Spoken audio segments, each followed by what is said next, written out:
என் நெஞ்சில் குடியிருக்கும்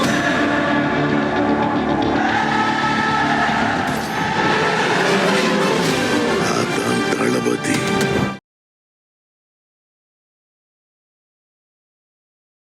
IAS IPS இவங்க எல்லாமே இன்வால்வ் ஆயிருக்காங்க. அதனாலதான் அந்த துறை யாரோட கட்டுப்பாட்டுல இருக்குதுன்னு ஒண்ணு. நீங்க அந்த வேலையை சரியா பாத்தீங்களான்ற ஒரு கேள்வி வரும்ல. அதுதாங்க இப்ப அதுதான் சொல்றேன், டாப் டு பாட்டம் அதுலயே புரிஞ்சுக்குங்க.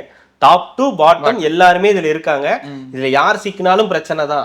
அது எந்த அளவுக்கு இதை எடுத்துட்டு போகாம பண்றாங்களோ, ஒரு வழக்கு போடாம தவிர்க்கிறாங்களோ, அவங்களுடைய சேஃப் இல்ல கம்பல்சரி நீங்க வழக்கு போட்டு தான் ஆகணும்னா வழக்கு போடுவாங்க. போட்ட வேகத்துக்கு உள்ள வந்துருவாங்க. யூடியூபர் வேற வந்துருவாரு மீட்டிங் முடிஞ்சோடனே. அவர் எதுவும் நிக்கலையாமே அவருக்கு அவரு சீட்டு எலெக்ஷன்ல ஆமா அப்படி ஏதோ கேள்விப்பட்டேன் நான். தெரியல எனக்கு எக்ஸாக்டா தெரியல. சீமான் அண்ணன் கூட நிக்கிறாரு. எல்லாரும் இப்படிதான் நான் வந்துகிட்டே இருக்குது. ஜோ பாத்துருங்க, உங்களை கரெக்டா டைமிங் கொடுத்து அவரை வந்து கோத்து விடுறாரு உங்களை அப்படின்னு சொன்னாங்க. கரெக்டா கோத்து விடுறீங்க. சொன்னது எனக்கு சரியா ரிசீவ் ஆகல, அதனால கேட்டேன். அப்படிதான் சாணு செய்தி கேள்விப்பட்டேன். ஆனா அவரு தான் விஜய் நிக்கிற எங்க நிக்கினாலும் நான் போய் நிப்பேன் அப்படின்னு இருக்காரு. ஆக்சுவலா தமிழ்ல அதுக்கு ஒரு நல்ல பேர் இருக்கு. ஆனா அதை சொன்னா தப்பா போயிடுமேன்றதுக்காக நான் அதை வந்து சொல்லாம இருக்கேன். அது வந்து சொல்லலாம், தப்பு கிடையாது. சுய இன்பம் அப்படின்னு சொல்லுவாங்க. சுய இன்பம்னா நீங்க அப்படி தப்பா நினைக்க முடியல. என்னன்னா தன்னைத்தானே புகழ்ந்துகிட்டு ஜெயிக்க வைக்கணும், அதுதான் ரெக்கார்டு. ஜெயிச்சு என்ன பண்ண போறாரு அது அவருக்கும் தெரியும். அதனாலதான் அவர் சொல்றாரு ஜெயிக்க கூடாது. தங்கச்சி அண்ணன் அன்பா சொல்ற கேட்டுக்க, ஜெயிக்க கூடாதுன்றதான் கேட்டதுக்கு பதில் சொல்லுப்பா. எம்எல்ஏ ஆக கூடாது அவன், அதுதான் என்னோட டார்கெட். அவன் எம்எல்ஏ ஆனா என்னைய மதிக்க மாட்டான். அவன் தேவையில்லாத அதிகாரத்தை நோக்கி நகர்ந்துடும். அதிகாரத்தை நோக்கி அதிகாரத்தை தங்கச்சி ஒண்ணு புரிஞ்சுக்கணுமா நீன்னு, தங்க அதிகாரத்தை நோக்கி நகர்றது விஷயம் கிடையாது. அப்புறம் உனக்கு புரியல. உனக்கு திரள் நிதியெல்லாம் கொடுத்துக்கிட்டே இருந்தாங்க மக்கள். வயதான ஒருத்தர் வந்து கொடுத்தாரு. நிறைய ஒருத்தர் இல்லைங்க, நிறைய நான் ஒருத்தரை தான் பார்த்தேன். அதை வாங்கி சாட்டையிட்ட கொடுத்துட்டாருல. ஆமா கொடுத்துட்டாரு. இல்லை எனக்கு தெரியல இவர் என்ன பண்ணிட்டு இருக்காருன்னு தெரியல. முழு டைமா வேற ஏதாவது பிசினஸ் ஏதாவது பண்ணிட்டு இருக்காரு சீமான் அவர்கள்? எதுவும் சோர்ஸ் ஆஃப் இன்கம் வரதுக்கு போறதுக்கு அதுக்கெல்லாம் கட்சி தான். கட்சி தான் ஃபுல் அண்ட் ஃபுல். அதுக்காக நீங்க ஈசிஆர்ல இருக்கீங்க, உங்களுக்கு ஏது காரு கேட்பீங்களா? கேட்கணும்லங்க. ஏன் என்கிட்ட காசு இல்ல நீங்க பார்த்து கொடுங்க அப்படின்னு கேட்டுட்டு நான் போய் 5 ஸ்டார் ஹோட்டல்ல போய் சாப்பிட்டேன்னா எப்படி இருக்கும்? எல்லார்ட்டையும் கேட்பீங்களா? அண்ணன் மட்டும் தான் கேட்பீங்களா? எல்லார்ட்டையும் கேட்க முடியுமா உங்களால? ரெட்ரோலுக்ஸ் நேயர்களுக்கு வணக்கம். இன்றைய கார்த்திக் விஷன் நிகழ்ச்சியில் தமிழகத்தில் நடக்கும் அரசின் விலை பற்றி விவாதிக்கலாம். வணக்கம் கார்த்திக். வணக்கம் ஜோ. ரெட்ரோலுக்ஸ் நேயர்கள் அனைவருக்கும் வணக்கம். தொடர்ந்து வந்து சப்ஸ்கிரைப் பண்ணிக்கிட்டு இருக்கீங்க. பண்ணாதவங்க பண்ணிட்டு சேனலை தொடர்ந்து வந்து பாருங்க. நேற்றுக்கும் வீடியோ போட்டிருக்கோம் ப்ளஸ்ஸில், அதுவும் பார்த்துக்க சொல்லிடலாம் போலாங்களா?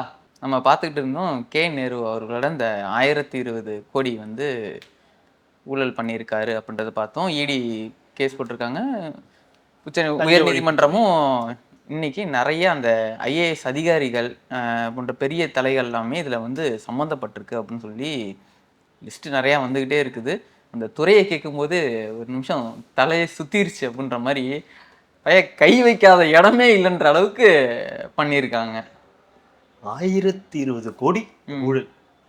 எப்பவுமே பொதுவாக ஏதாவது நடக்கும். சொத்து குவிப்பு வழக்கு இவ்வளோ 1 கோடி இருக்குமே வச்சிருக்காங்க, 25 கோடி வச்சிருக்காங்க, 50 கோடி 1020 கோடி ரூபாய் ஊழல் ஒரு துறையில. தமிழ்நாட்டோட ஒரு துறையில 1020 கோடி ஊழல். ஒரே ஒரு துறையில, அமைச்சருடைய ஒரு துறையில 1020 கோடி ஊழல். நம்மள்ட்ட மொத்தம் எத்தனை அமைச்சர்கள் இருக்காங்க கணக்கு பண்ணிக்கிங்க. அதோட இதெல்லாம் நீங்களே வந்து கணக்கு பண்ணிக்க. நான் இந்த ஆட்சின்னு சொல்லல, ஜென்ரலாவே சொல்றேன். நமக்கு தெரியுது இந்த ஆட்சியில இப்போ வந்திருக்கக்கூடிய பஞ்சாயத்து இந்த 1020 கோடி ஊழல் அப்படின்றது. அதுவும் வந்து உள்ளாட்சி துறை. நிறைய பேருக்கு இந்த குடிநீர் வழங்கல், இந்த மாதிரியான இதுக்கு வேலை வாய்ப்புகளுக்கு வாங்கப்பட்ட லஞ்சம் அப்படின்னு சொல்லி ஏகப்பட்ட விஷயங்கள். தொடர்ந்து ஈடி கொடுத்த அந்த 3 கடிதங்கள், ஆதாரங்களோடு கொடுத்த கடிதங்கள், அதெல்லாம் கொண்டு போய் பொறுப்பு டிஜிபிகிட்ட கொடுத்தாங்க. பொறுப்பு டிஜிபி எல்லாத்தையும் வாங்கி வச்சுக்கிட்டாரு. வச்சு எல்லாத்தையும் பார்த்துக்கிட்டே இருந்திருக்காரு. அப்புறம் ஒரு கட்டத்தில் பார்த்துருக்காரு, இன்னும் இவ்வளோ பெருசா இருக்கு, என்ன பண்றது, இது என்னத்தை நம்ம ஓப்பன் பண்ணி பார்க்கறது, என்ன நினைச்சாரான்னு தெரியல. அவங்க உடனே வந்து லஞ்ச ஒழிப்புத்துறை மூலமா, அந்த வழக்கு மூலியமா அவங்க வந்து கோர்ட்டுக்கு போயிட்டாங்க. கோர்ட்டு பார்த்துட்டு, நீதிபதிகள் பார்த்துட்டு தலை சுத்திருச்சு சனா அப்படின்ற மாதிரி. பின்னா அப்புறம் தோண்டி தோண்டி அவ்வளவும் எடுப்போமா எல்லாம் இது பண்ணுவோமா, ஆக்ஷன் எடுக்காம இருந்தா கோவம் வராதா? ஆமா, அது இருந்தானே நீதிபதிகள் பார்த்திருக்காங்க. இதுல வழக்கு பதியறதுக்கு எல்லா முகாந்திரமும் இருக்கு, அதனால நீங்க வந்து தாராளமா வழக்கு பதியலாம்னு சொல்லி ஒரு உத்தரவை வழங்கணும்னு தான் நேற்றைய தினம் வந்து தாவேகா தலைவர் விஜயா இருக்கட்டும், அண்ணாமலையாக இருக்கட்டும், நயினார் நாகேந்திரன் ஆகட்டும், எல்லாருமே வந்து அவங்களுடைய கருத்தெல்லாம் வந்து பதிவு பண்ணாங்க. இப்போ இது பெரிய பூதாகரமா வெடிச்சுக்கிட்டு இருக்கு. பல IAS IPSகள்லாம் இதுல தொடர்புல இருக்காங்க. கிட்டத்தட்ட டாப் டு பாட்டம் எல்லாருமே இதுல வந்து தொடர்புல இருக்காங்க அப்படின்றது ஒரு பெரிய விஷயமா பார்க்கப்படுது. கிட்டத்தட்ட தேர்தலும் நெருங்குது. எப்பவுமே தேர்தல் நெருங்கும் போது இடியும் பாஜகவும் சரி, டெல்லியில் எந்த கட்சியா இருந்தாலும் சரி, அவங்களுடைய நெருக்கடிகளை எப்பவுமே தமிழ்நாட்டில் எங்க தேர்தல் நடக்குதோ அவங்க வந்து கொடுப்பாங்க. அவங்களுடைய எதிரான கூட்டணியில் இருக்கவங்களுக்கு கண்டிப்பா கொடுப்பாங்க. இது அது மாதிரியான ஒரு வகையான நெருக்கடி தான்னா கூட, தேர்தல் நேரத்தில் இது ஒரு நெருக்கடி தான்னா கூட, ஒரு துறையில இவ்வளவு ஊழல் நடந்திருக்கு, இது வந்து இதுல நடந்திருக்கு, இதுல வந்து மூல வழக்குன்னு ஒண்ணு இருக்கும். மூல வழக்கு இல்லாம இதுல வந்து இது வழக்கு இது பண்ண முடியாது, ஸோ கேஸ் கொடுக்க முடியாது, ஃபைல் இது பண்ண முடியாது, எஃப்ஐஆர் வந்து இது பண்ண முடியாது. ஸோ அப்போ வந்து எல்லாத்துக்குமே மூல வழக்கு இருக்கு, தேவையான ஆதாரங்கள் இருக்கு. அதனால நீங்க வழக்கை பதிவு பண்ணுங்க, அவங்க மேல வழக்குகளை பதிவு பண்ணுங்கன்னு சொல்லி இந்த கோர்ட் வந்து உத்தரவு தெரிவிச்சதுன்றது முக்கியமான ஒரு விஷயம் இந்த தேர்தல் காலகட்டத்தில். ஏன்னா தேர்தல் காலகட்டத்தில் நெருங்கிக்கிட்டு இருக்கு, வேட்பாளர்கள் பற்றி எல்லாம் அறிவிக்க போறாங்க, கூட்டணியை பற்றி குழுவெல்லாம் அமைச்சிக்கிட்டு இருக்காங்க திமுக அப்படின்னும் போது, இந்த நேரத்தில் 1020 கோடி ஊழல் விவகாரம் வந்து பெரிய இது எடுத்திருக்கு. ஸோ அதில் பெருசெல்லாம் ஒன்றும் இல்லை, பெருசு இல்லை தான், அப்படி பார்க்கும்போது ஒன்றும் பெருசு கிடையாது தான். இல்லை, இதுக்கு முன்னாடி ஒரு ஊழல் வந்துச்சு, ஞாபகம் இருக்குங்களா? இது 1000 கோடி டாஸ்மாக. அதுவும் இல்லை, அதுக்கு மேலே பெரிய ஒரு ஊழல் பேச்சு ஒன்று வந்துச்சுங்களா, 2 போட்டு பின்னாடி எத்தனை சைபர்னே தெரியாது, இது காத்தில் காட்டல. அதுல உங்களுக்கு வந்து விசாரணை எது முடிஞ்சு நிரபராதிகள்னு சொல்லிட்டாங்க. இல்ல அப்ப இருக்கும் போதே நம்மளுக்கு அது ஒன்றும், அதுதான் சொல்றேன், அது வந்து இருந்துச்சு 2 லட்சம் கோடி ஊழல், 2G ஸ்பெக்ட்ரம் அப்படின்லாம் வந்துச்சு. ஒரு கட்டத்துல இப்ப நிரபராதிகள்னு சொல்லிட்டாங்க. இப்ப நீதிபதிகள் எல்லாம் சொன்னதுக்கு அப்புறம் அதை போய் நம்ம இது பண்ண முடியாது. ஆனா இப்ப இருக்கிறது நான் சொல்றது ஒரு துறையில, நீங்க சொல்றது ஒரு நம்பர், அந்த ஒரு அது அந்த டெல்லியில அது ஒரு பெரிய நம்பர். தமிழ்நாட்டுல இப்ப இது பார்த்தா பெரிய நம்பர் 1020 கோடி. டாஸ்மாகா 1000 கோடி அப்படின்னு சொல்றாங்க. டாஸ்மாக் வழக்கு நிலுவையில இருக்கு, இப்போதைக்கு இடைக்கால தடை கொடுத்து வச்சிருக்காங்க. ஆனா இது வந்து பெரிய விஷயம். உயர்நீதிமன்றத்தின் மூலியமாக வந்திருக்கக்கூடிய ஒரு உத்தரவு எப்படி நிறைவேற்ற போறாங்கன்னு தெரியல. பெரிய நெருக்கடிகளுக்கு உள்ளாகும். நிறைய IAS IPS அதிகாரிகள் இருக்கிறதுனால பெரிய சிக்கல் ஆகலாம் அப்படின்றது எதிர்பார்ப்புக்குரிய ஒரு விஷயமா இருக்கு. அப்படி இருக்கும்போது நிறைய ஆதாரங்கள் இருக்கு. நம்ம ரெகுலரா பார்க்குற அதிகாரிகளுடைய பேர் கூட அதுல வந்து வருது, இவங்கெல்லாம் இதுல வந்து இருக்காங்க, முறைகேடா 3வது நபர்களுக்கு சீக்ரெட்ஸ் எல்லாம் சொல்லியிருக்காங்கன்ற மாதிரியான செய்திகளும் நம்ம வந்து பார்க்குறோம். இது எப்படி போய் முடிய போகுது அப்படின்றது ஒரு பெரிய கேள்விக்குறியா இருக்கு. ஒருவேளை இதுல வந்து நெருக்கடி அதிகமாச்சுன்னா இந்த ஆட்சிக்கு, இந்த திமுகவுக்குமே இது பெரிய பாதகமா போய் முடியும். டெண்டர் எல்லாமே பார்த்தோம்னா அவங்களுக்கு தெரிஞ்சவங்களுக்கே லஞ்சம் வாங்கி கொடுத்துருக்காங்க. அதுதான் பொதுவாகவே நம்மளுக்கு தெரியும், எந்த கட்சி வந்தாலுமே அந்த இருக்கிறவங்களுக்கு தான், அவங்க சாதகமா இருக்கிறவங்களுக்கு தான் டெண்டர் அவங்களுடைய இது அப்படிதான் வரும். அந்த அளவுக்கு தான் கொடுத்து எல்லாம் சம்பாதிக்கிற நோக்கத்தோடயே உள்ள வந்துட்டாங்க. நோக்கத்தோடயே, அதுதான் நோக்கமே அப்படின்றது தான் பெரும் பிரச்சனையா இருக்கீங்க. ஸோ ஒரு உள்ளாட்சித்துறை இதுன்றது சாதாரண இது கிடையாது. தூய்மை பணியாளர்களோட அந்த ட்ரெஸ், அந்த யூனிஃபார்ம் ட்ரெஸ்ஸில் கூட எல்லாத்துலேயும் நடந்திருக்கிறதா தான் அவங்க வந்து ஆதாரங்களை வந்து கொடுத்துருக்காங்க. இது என்னன்னா, இதை வந்து ஒரு பெரிய விஷயமா பேச மாட்டேங்கிறாங்கன்றதுதான் பெரிய வருத்தமா இருக்கு. இங்க என்ன நடந்தாலும் திமுக வந்து அவங்களுடைய வேலையை வந்து சரியா பார்த்துக்கிட்டே இருக்காங்க. அது வந்து கூட்டணி அமைக்கிறதா இருக்கட்டும், மற்ற விஷயங்களா இருக்கட்டும், எதுலையுமே அவங்க வந்து தடையே கிடையாது. இது மாதிரி வேற ஏதாவது ஒரு கட்சிக்கு நடந்தா அதுதான் முதல் ஃபோக்கஸா இருக்கும். அதுல வந்து எப்படியாவது வெளியே வந்துட்டு அடுத்தது பார்க்கணும்னு நினைப்பாங்க. ஆனா திமுகவுக்கு அது ஒரு பொருட்டு கிடையாது. அது ஒரு பக்கம் நடந்துகிட்டு இருக்கட்டும், நம்ம வேலையை நம்ம பார்ப்போம்.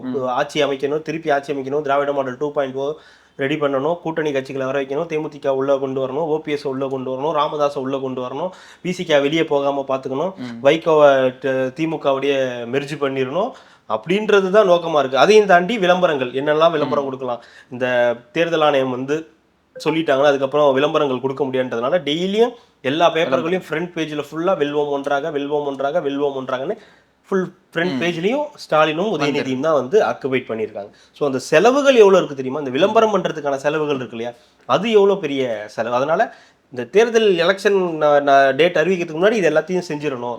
அது நம்ம யூடியூப்லையா இருக்கட்டும், மெயின் ஸ்ட்ரீம் மீடியாவா இருக்கட்டும், இது பேப்பரா இருக்கட்டும், எல்லாத்துலயுமே அவங்களுடைய விளம்பரங்கள் இருக்குது இல்லைங்க, இருக்குது இருக்கிறதுனாலதான் செய்யறாங்க. அப்ப 1020 கோடி அப்படின்னா என்ன சும்மாவா? 1020 இல்ல ஒரு துறையில 1020 கோடின்னா ஒவ்வொரு துறையும் நம்மளால வந்து சொல்ல முடியாது. அதெல்லாம் ஆரம்பத்திலேயே வந்து பிடிஆர் சொல்லிட்டாரு, அவருடைய இதுலயே சொல்லிட்டாரு. அது இப்பதான், அப்ப எல்லாருக்கும் தெரியாது இல்லையா. பிடிஆர் என்னதான் நல்ல மனிதரா இருந்தாலும் எல்லாம் சொன்னாமே கூட என்ன பண்றது, அவர் அங்கதானே இருக்காரு, அப்படிதான் வந்து பாக்குறாங்க. ஸோ இப்போ இந்த துறையோட ஊழல் அடுத்த கட்டத்துக்கு போகுமா, இது என்ன மாதிரியான முடிவை நோக்கி நகரும், தேர்தலில் இதனால ஏதாவது மாற்றங்கள் ஏற்படுமா அப்படின்றதெல்லாம் பாக்குறாங்க. இது அவங்க மேல இருக்கிற அந்த குற்றச்சாட்டுன்றதுனால பெருசா இது பண்ணாம இவங்க கடந்து போயிட்டு இருக்காங்களா திமுக? இப்ப எப்படி பொன்முடி அவர்கள் நம்ம பார்த்தோம், இதனால நமக்கு பெருசா எதுவும் இல்ல, அது தனிநபரா அப்படியே போயிருன்றதுக்காக. தனிநபரா இது போகிறதுக்கான வாய்ப்பு இல்லை, இது பெரிய நம்பர். பொன்முடி கேஸ் வேற, அது வந்து சொத்து குவிப்பு வழக்கு, அது அவருடைய தனிப்பட்ட இது. அதனால அதை கூட வந்து ஓகேன்னு சொல்லலாம். அவர் வந்து அமைச்சர் பதவியில இருந்து தூக்குனாங்க அப்படின்றது மறுபடியும் கொடுத்தாங்கன்றது. ஆனா இது வந்து ஒரு துறையோடைய ஊழல். இது வந்து இப்ப அந்த அரசு இருக்கு இல்லையா, திமுக அரசு இருக்கு இல்லையா, அந்த திமுக அரசுடைய ஒரு அமைப்பினுடைய ஒரு ஊழல் அப்படின் போது வெறுமனே அதை வந்து பார்க்க மாட்டாங்க. அப்போ ஒரு பெரிய அளவுக்கு பார்ப்பாங்க. இது மக்கள் கிட்ட எப்படி போகும்னு பார்க்கணும். இப்ப நம்பர்ஸா பார்க்கும்போது 1020 கோடி ஊழல் அப்படின்னா கூட மக்கள் பார்க்கும்போது இதனால நமக்கு என்ன நஷ்டம் அப்படின்னு பார்ப்பாங்க. இதனால ஒண்ணும் கிடையாது, அவனுக்கு என்ன நஷ்டம், இதனால அவனுக்கு தான் நஷ்டம்னு பார்த்தா அவனுக்கு தான், அவனை மாதிரி இருக்கக்கூடிய நபர்கள் தான் காசு கொடுத்து ஏமாந்துருப்பாங்க, டெண்டர் எடுக்கிறதுன்னு ஏமாந்துருப்பாங்கன்னா அவனுக்கு அதனால பெரிய, சாமானிய மக்களுக்கு அதனால பெரிய நஷ்டம் இல்லை அப்படின்னு பாக்குறதுனால இதை வந்து பெருசா பார்க்க மாட்டான் திமுக. அப்படி ஒரு பக்கம் அவங்க பாஜகன்னு சொல்லிடுவாங்க, இது பாஜகவுடைய இது செயல், ஈடியுடைய செயல், அது எப்படி சொல்லுவாங்க. ஏன் அவங்கதான் ஆதாரத்தோட எடுத்து போட்டுருக்காங்க. ஆதாரத்தோட ஒரு தடவை ஒரே ஒரு கேஸுக்கு சொன்னா போதுமா? மத்த கேஸ்ல நீங்க ஆதாரம் அதிகாரிகள் மாற்றாங்க. நீங்க இப்படியே சொல்றீங்க. டாஸ்மாக் வழக்குல என்னாச்சு? உச்சநீதிமன்றம் கிளியும் கிழிச்சுது ஈடிய. அப்ப என்னாச்சு? அப்ப டாஸ்மாக்ல எல்லாம் இதாயிடும் நினைச்சோம் நம்ம. டாஸ்மாக் வழக்கு பெரிய வழக்கு, 1000 கோடி ஊழல் நினைச்சோம், எல்லாரும் இதெல்லாம் பேசினாங்க. ஆனா ஒண்ணும் இல்லையே. அந்த சம்பந்தப்பட்ட அந்த 4 பேரையும் வந்து ஏன் அவங்க மேல வந்து இப்படி கேட்டீங்க, அவங்கள்ட்ட மன்னிப்பு கேளுங்கன்னு தான் சொன்னாங்களே தவிர அது வந்து இதுவாகல. ஆனா இப்பயும் அதே மாதிரியான வழக்கு தான். ஆனா இதுல ஆதாரங்கள் நிறைய வச்சிருக்காங்க. அதனால இந்த வழக்கு வந்து பெரிய அளவுக்கு சூடு பிடிக்கும், பெரிய அளவுக்கு நெருக்கடிய திமுகவுக்கும் திமுக தலைமைக்கும் இருக்கும்ன்றது நம்பப்படுது. ஆனா இது என்ன ஆகும்ன்றது ஐஏஎஸ் ஐபிஎஸ் இவங்க எல்லாமே இன்வால்வ் ஆயிருக்காங்க. அதனாலதான் அந்த துறை யாரோட கட்டுப்பாட்டுல இருக்குதுன்னு ஒண்ணு. நீங்க அந்த வேலையை சரியா பாத்தீங்களான்ற ஒரு கேள்வியும் வரும்ல. அதுதாங்க இப்ப அதுதான் சொல்றேன், டாப் டு பாட்டம். அதுலயே புரிஞ்சுக்குங்க, டாப் டு பாட்டம் எல்லாருமே இதுல இருக்காங்க. இதுல யார் சிக்கினாலும் பிரச்சனை தான். அது எந்த அளவுக்கு இதை எடுத்துட்டு போகாம பண்றாங்களோ, ஒரு வழக்கு போடாம தவிர்க்கிறாங்களோ, அவங்களுடைய சேஃப் இல்ல கம்பல்சரி நீங்க வழக்கு போட்டு தான் ஆகணும்னா வழக்கு போடுவாங்க, போட்ட வேகத்துக்கு உள்ள வந்துருவாங்க. காத்து நிற்க அப்படின்றதுதான் அதோடைய பொருள். ஆமா. ஆனா வந்து வழக்கு போறதுக்கான வாய்ப்புகள் தெரியல, இருக்காதுன்றீங்க. ஏன்னா எலெக்ஷன் டைம்ன்றதுனால அந்த ஒரு பேச்சு ஓடிட்டு தான் இருக்கு. எலெக்ஷன் டைம்ல இருக்கிறதுனால பண்ண மாட்டாங்கன்ற ஒரு பேச்சு. அந்த தைரியம் தான், வேற என்ன எங்க. அதுதான் நியூஸ் அப்படியே மாத்திட்டாங்களே. என்னன்னு நாம் தமிழரோட இன்னைக்கு கட்சி மீட்டிங்ல அதுதானே லைவ் திறந்தா இன்னைக்கு நம்ம எல்லாம் நல்ல கூட்டம் தான். நானும் பார்த்தேன், நிறைய இங்க இருந்து அது வரைக்கும் பெரிய அளவுக்கு இருக்கு. ஃப்ரண்ட்ல மட்டும் நல்ல கூட்டம் இருந்துச்சு. மேபி உள்ள போக போக கூட்டங்கள் வராங்களா என்னன்னு தெரியல, மக்கள் பெரிய அளவுக்கு திரளா. ஆமா, இங்க கூட எல்லாரும் கிளம்பி போயிட்டு இருந்தாங்க. திருச்சியில தானே நடக்குது. ஆமா, சென்னையில இருந்தே நிறைய பேர் கிளம்பி போயிட்டு இருந்தாங்க கோயம்பேட்டுக்கு. அப்படிங்களா? இதுக்கு கிளாம்பாக்கத்துக்கு எல்லாம் போனாங்க. ஊருக்கு போறாங்கன்னு நினைக்கிறேன். திருச்சிக்கு போறாங்களான்னு தெரியல. சனிக்கிழமை ஊருக்கு போறாங்க, திருச்சிக்கு போறாங்களான்னு தெரியல. ஊருக்கு போறாங்க. பயங்கரமான கூட்டம். பந்தல்லாம் போட்டிருக்காங்க பெரிய அளவுக்கு. இந்த பெரிய பந்தல்லாம் போட்டு மக்கள் எல்லாம் ரொம்ப சேஃபா உட்கார வச்சிருக்காங்க. பந்தல் போட்டிருந்தது பாத்தீங்களா? ஆனா பந்தலே இல்லாத மாதிரி தான் இருக்கு. கேமரா டீமுக்கு மட்டும் தனியா அந்த சைடு போட்டிருந்தாங்க, பார்த்தேன். இல்ல பந்தல் பாத்தீங்களா? அதுதான் அந்த டிரான்ஸ்பரண்டா போட்டிருக்காங்க போல பந்தல்.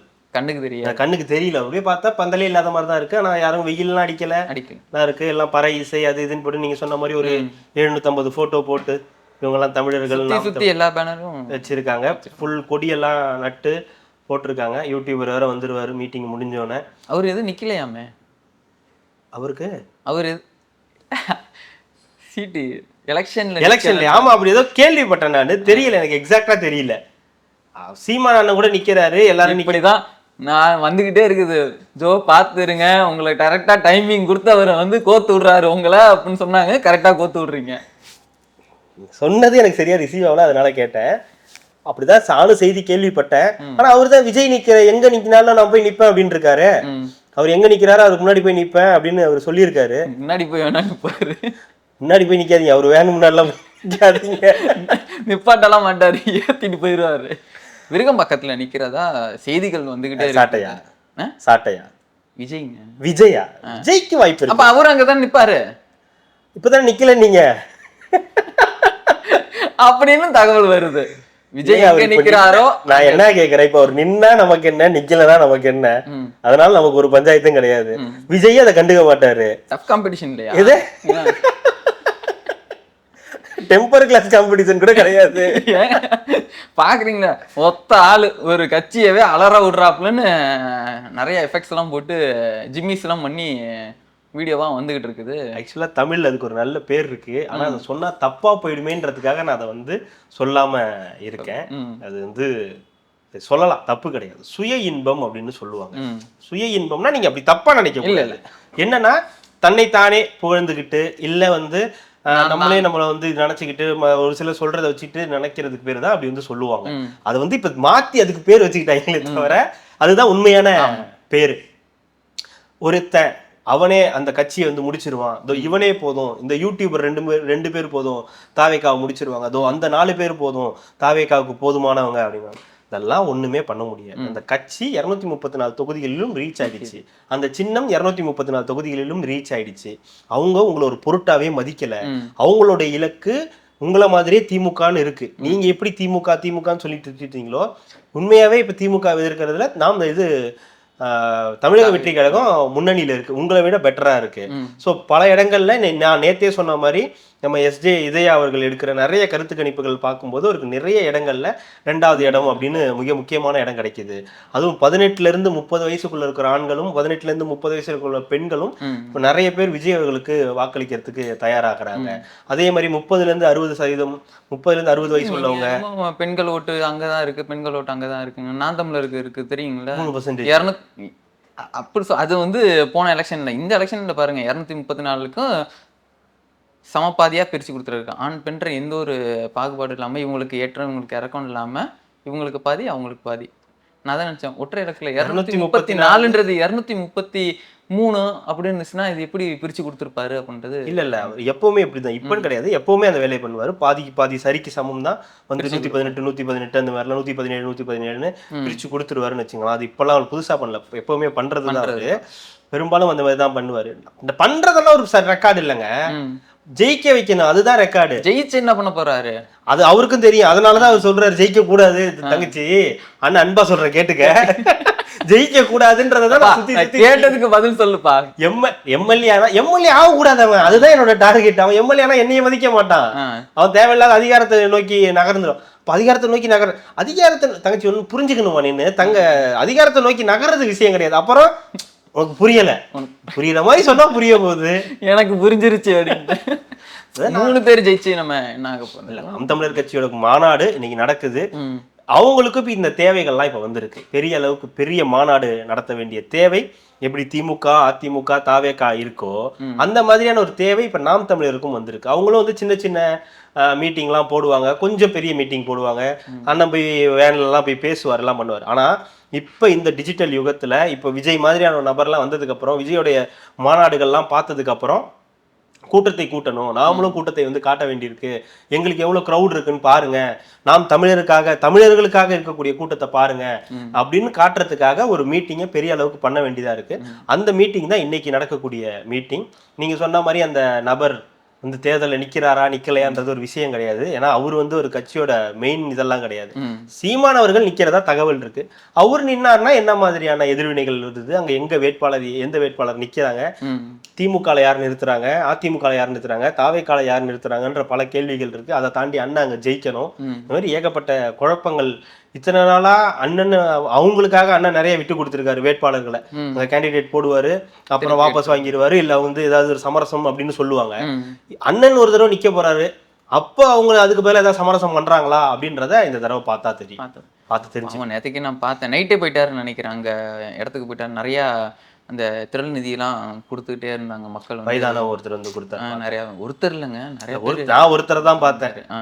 அதை வாங்கி சாட்டையிட்ட கொடுத்துட்டாருல. ஆமா கொடுத்துட்டாரு. இல்லை எனக்கு தெரியல இவர் என்ன பண்ணிட்டு இருக்காருன்னு தெரியல. முழு டைமா வேற ஏதாவது பிசினஸ் ஏதாவது பண்ணிட்டு இருக்காரா சீமான் அவர்கள்? எதுவும் சோர்ஸ் ஆஃப் இன்கம் வரதுக்கு போறதுக்கு அதுக்கெல்லாம் கட்சி தான் ஃபுல் அண்ட் ஃபுல். அதுக்காக நீங்க ஈசிஆர்ல இருக்கீங்க, உங்களுக்கு ஏது காரு, உங்களுக்கு ஏது பணம்னு கேட்பீங்களா? கேட்கணும்லங்க. எல்லாத்தையும் ஏன் என்கிட்ட காசு இல்ல நீங்க பார்த்து கொடுங்க அப்படின்னு கேட்டுட்டு நான் போய் 5 ஸ்டார் ஹோட்டல்ல போய் சாப்பிட்டேன்னா எப்படி இருக்கும்? எல்லார்ட்டையும் கேட்பீங்களா? அண்ணன் மட்டும் தான் கேட்பீங்களா? எல்லார்ட்டையும் கேட்க முடியுமா உங்களால? விஜயை கேட்க முடியாது.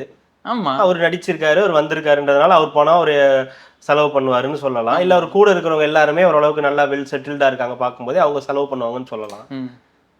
அண்ணன் கேட்குற மாதிரி எல்லாரும் கேட்பீங்களா? வாய்ப்பு இருக்கா? யாரையாவது கேட்க முடியுமா?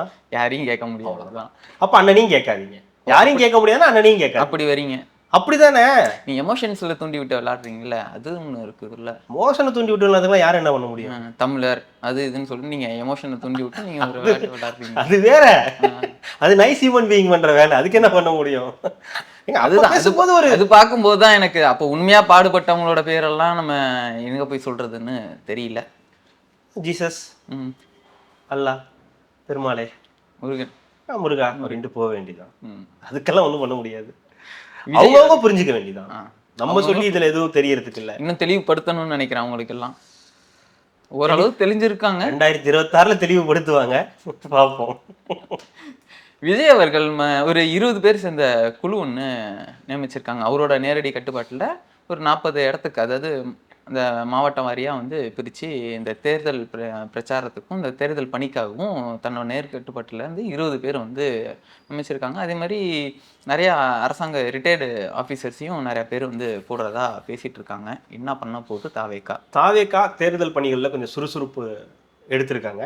நிறைய முக்கியமான வேலைகள்லாம் பண்ணிட்டு இருக்காங்க. அதுல ஒண்ணுதான் நீங்க சொல்ற இந்த ஒர்க். இந்த 20 பேர் கொண்ட குழு, 20 பேரா 23 பேரா? 20 பேர் தான். 20 பேர்.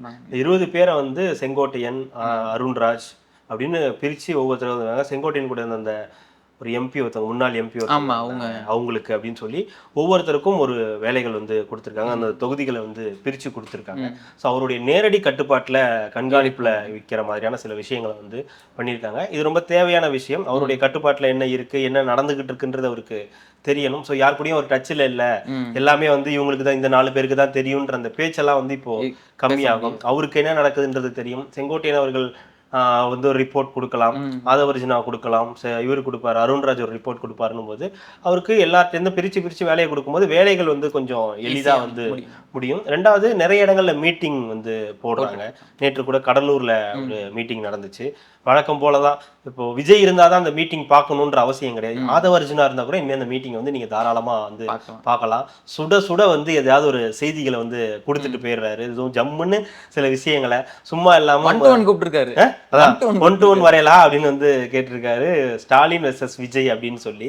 சோ அந்த களத்தை சூடாக்குறதுல ஆதவர்ஜினா ஒரு ஸ்பெஷலிஸ்டா இருக்காரு. நான் இப்பவும் சொல்றேன், ஆதவர்ஜினா பேசின சில விஷயங்கள் எனக்கு எப்பவுமே உடன்பாடு இல்லை. அது அன்னைக்கு சொன்னார் இல்லையா, சேகர் பாபு வந்து தொட்டு பாருங்க அப்படின்னு சொன்னது. அதனால இப்பவுமே எனக்கு வந்து உடன்பாடு இல்லை. ஒரு மெச்சூரிட்டியான தலைவருக்கு அது வந்து அழகு கிடையாது, அது ஒரு கோவம் தான். அது வந்து தங்களுடைய கட்சிக்காரங்களை அடிச்சிட்டாங்கன்ற கோவத்தை தாண்டி அந்த கோவத்தை எப்படி வெளிப்படுத்துறது சில விஷயங்கள் இருக்கு. ஒரு கட்சியோட முக்கியமான தலைமையில இருக்கிறவங்க அவ்வளோ ஆக்ரோஷம், அவ்வளோ உணர்ச்சி வசப்படக்கூடாது.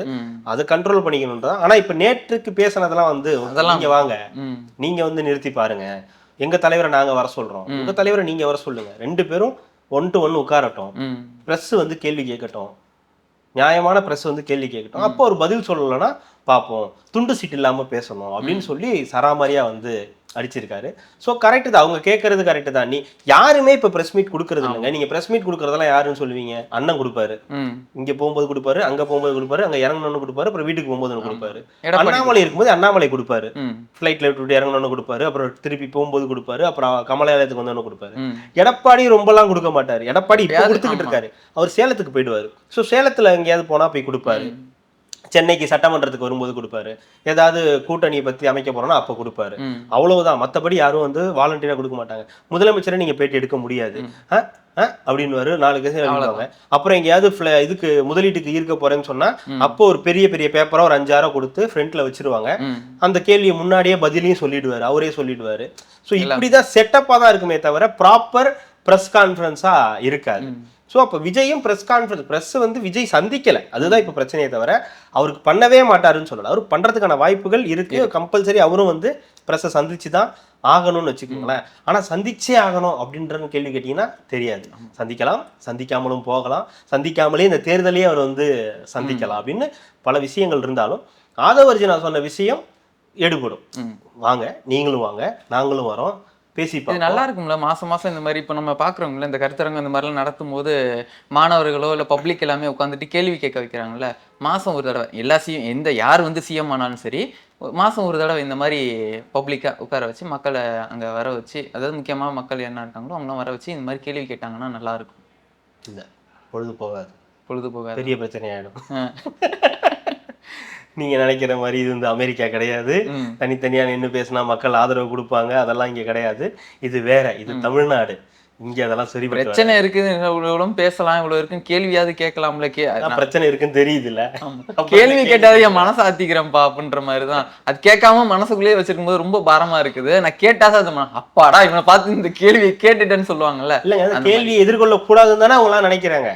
இந்த கேள்வியெல்லாம் நம்மள்ட்ட வச்சிருவாங்களோ அப்படின்னு நினைக்கிறதுனாலதான் அவங்க வந்து தவிர்த்துட்டு போறாங்க. இப்ப உதயநிதிட்ட போய் கேட்பாங்க, அவர் ஒரு 4 கேள்விக்கு பதில் சொல்லிட்டு அவர் வந்து கடந்து போயிடுவாரு. எலெக்ஷன் டைம்ல மட்டும் நீங்க எல்லாமே வந்து உட்கார முடியும், நம்ம வைப் வித்ன்னு சொல்லி எல்லாரும் உட்கார முடியும். ஒவ்வொருத்தவங்களும் வைப் வித் எம்கேஎஸ் வேற, வைப் வித் எம்கேஎஸ் வந்து அந்த மாதிரி சொல்றேன். அந்த மாதிரி கூட உங்களுக்கு இன்டர்வியூ கிடையாதுல்ல, அது வந்து பிரஸ் கிடையாது. இல்ல அந்த மாதிரி சொல்றேன். இப்போ ராசா அவர்கள் ஒரு இன்டர்வியூ நம்ம பார்த்தோம், ஞாபகம் இருக்குல்ல, அந்த மாதிரி சொல்றேன். அந்த மாதிரி வந்து சிஎம் அவர்களை வந்து மாசம் ஒரு தடவை வந்து கொடுத்தாருன்னா நல்லா இருக்கும் தான் நான் சொல்றேன். மாணவர்கள் கேள்வி கேட்கணும் தான் கொடுப்பாங்க. முதலமைச்சர் வந்து பேட்டி கொடுப்பாங்க, எல்லாருக்கும் உட்காந்து. வேற வேலை இல்லை அவருக்கு, எவ்வளவு வேலையா இருக்காரு தெரியுமா?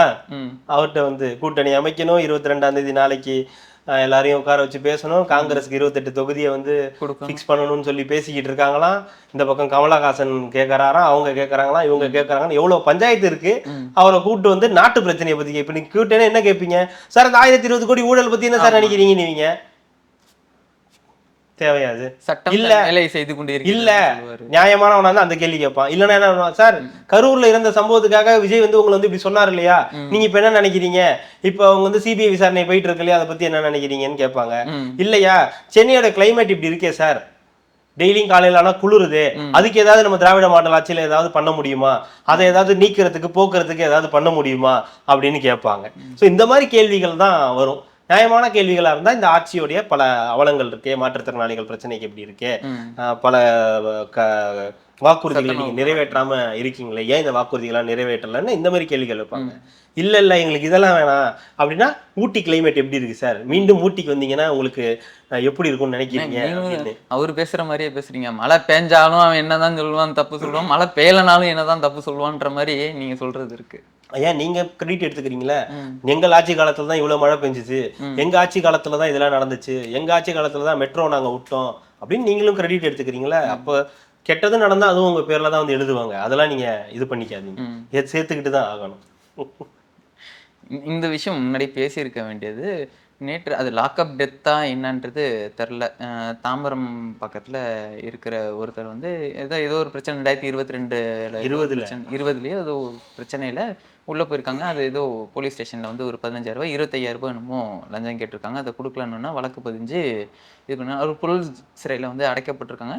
நேற்று ஏதோ உடம்பு சரியில்லைன்னு சொல்லி ஸ்டான்லி ஹாஸ்பிட்டல் கூட்டு போயிருக்காங்க. போகும்போது பார்த்தீங்கன்னா ஒரு உடம்புல காயங்கள்லாம் இருக்கிறதா வந்து அவங்க உறவினர்கள் வந்து சொல்லிட்டு இருக்காங்க. இது லாக்அப் டெத்தா என்னன்றது தெரியல, போஸ்ட்மார்ட்டம் பண்ண சொல்லியிருக்காங்க. லாக்அப் டெத் நம்ம ஊர்ல பெரிய பஞ்சாயத்தா போயிட்டு இருக்கு. கடந்த ஆட்சிகள்லயே லாக்அப் டெத் தான் பெரிய ஒரு ஆட்சி மாற்றத்துக்கு மிக முக்கியமான புள்ளியா சொல்லலாம். ஒன்று தூத்துக்குடி துப்பாக்கிச்சூடு, அப்புறம் பொள்ளாச்சி சம்பவம். ஆனால் பொள்ளாச்சியில் அவர் ஜெயிச்சிட்டாரு. பொள்ளாச்சி சம்பவம்னா கூட பொள்ளாச்சியில் அவர் ஜெயிச்சிட்டாரு. ரெண்டாவது, அப்புறம் மூணாவது துப்பாக்கி இந்த அப்பா மகன் சாத்தான்குளம் லாக்அப் டெத் பெரிய அளவுக்கு பெரிய பேசு பொருளையும் பெரிய பயத்தையும் உண்டாக்குச்சு லாக்அப் டெத். ஆனால் இந்த ஆட்சி வந்ததுக்கு அப்புறமா அந்த லாக்அப் டெத் தொடர்ந்துகிட்டு தான் இருக்கு. அஜித் குமார் கொலை உட்பட லாக்அப் டெத் அப்படின்றது 28, 29 வந்து தொற்றுக்கும். இந்த 5 வருஷத்துல வந்து தொற்றுக்கும் அப்படின்னும் போது இன்னமும் அது ஒரு மர்மமாவே இருக்கு. நீங்க சொல்ற அந்த வழக்கு கூட, அவர் பேரு பெவியோ ஏதோ புனிதன் என்கின்ற பெவியோ ஏதோ ஒண்ணு, அவரு தாம்பரம் நியர்பைல எங்கேயோ இருக்கதா புழல் சிறையில வந்து அடைக்கப்பட்டிருந்தாரு. கிட்டத்தட்ட அவர் நேற்றைய தினம் நீங்கள் சொல்கிற மாதிரியே அவர் வந்து ஹாஸ்பிட்டலில் வச்சு இது பண்ணும்போது போய் பார்த்தா அவர் உடம்புல காயங்கள் இருக்குது, கையில் காலில் முதுகுலலாம் காயங்கள் இருக்குது அப்படின்றத மாதிரியும் அவர் இப்போ வந்து இறந்துட்டாரு அப்படின்ற ஒரு விஷயமும் சொல்லப்படுது. எப்படி அவர் கையில் காலில் முதுகுலலாம் காயம் வந்துச்சுன்ற ஒரு பெரிய முதல் கேள்வி. ரெண்டாவது, எப்படி இறந்தாருன்ற ஒரு போஸ்ட்மார்ட்டம் ரிப்போர்ட்டு, லாக்அப்பில் இருக்கிறவர் எப்படி ஏன் இந்த மாதிரி ஆகுதுன்ற பல கேள்விகள் இருக்குது. இது லாக்அப் டெத்தா இல்லையான்றது தெரியாது. கரண்ட் கம்பியை கடிச்சே செத்து போயிட்டான்னு சொன்னதே நம்ம எல்லாமே நம்பிட்டு கடந்து போயிட்டு இருக்கோம். இதெல்லாம் புரியுதா? அந்த கேள்வி வச்சதே தப்புன்னு உங்களுக்கு தெரியுதா? இல்ல, இதை யாருமே விவாதமா எதுவும் பெருசா எடுக்கல, யாருமே பேசல அப்படின்றதுனால இதை நம்மளும் பேசாம கடந்து போயிடக்கூடாது. இதை இப்படி ஒண்ணு நடந்திருக்குன்றத நம்ம தெரியப்படுது. யாருவே நீ எங்க இருந்து வந்திருக்க? நீங்க நியூஸ் சொல்லணுன்றதுக்காக வந்து பேசுறியான்னு கேட்கற மாதிரி இருக்கு நீங்க சொல்றது. இல்ல, லாக்அப் டெத் உண்மையாவே ஒரு பெரிய மர்மமாகவும் அச்சத்திற்குரியதாகவும் தான் இருக்கு, பெரிய பிரச்சனையா தான் இருக்கு. ஆனா இது லாக்அப் டெத்தா இல்லையான்றது இன்னும் உறுதி பண்ணல. அது ஒரு ஃபர்ஸ்ட் சந்தேகம். ரெண்டாவது, இந்த மாதிரியான மரணங்கள் தவிர்க்கப்படணும்னு நம்ம தொடர்ந்து பேசிக்கிட்டு இருக்கோம். ஆனால் அது இன்க்ரீஸ் ஆகிட்டே இருக்குன்றது தான் கவலையான விஷயம் நானும் சொல்கிறேன். பட் இது லாக்அப் டெத்தா இல்லையான்னு தெரியல. பட் அதுக்கு வந்தது தான் தெரியும். அது ரிப்போர்ட்லாம் வந்ததுக்கப்புறம் வருமா வரலையானே கூட தெரியாது. வந்தால் அதை பற்றி கண்டிப்பாக பேசலாம். முடிச்சிடலாங்களா? நாளைக்கா? ஆமாம், நாளைக்கு தான் வரும். இன்னைக்கு அண்ணன் பேசினதுக்கப்புறம் என்ன பேசியிருக்காரு, திங்கக்கிழமை அதை பற்றி பேசுவோம். திங்கக்கிழமை அதை பற்றி பேசுவோம். சண்டே வந்து மூட் ஸ்பாயில் பண்ண வேணாம். நாளைக்கு மேட்ச் எல்லாம் இருக்கும். ஆமா, எல்லாம் மக்கள் வந்து நிம்மதியா பார்க்கட்டும், என்ஜாய் பண்ணட்டும். முடிச்சிடலாம். கண்டிப்பா. மிக்க நன்றி.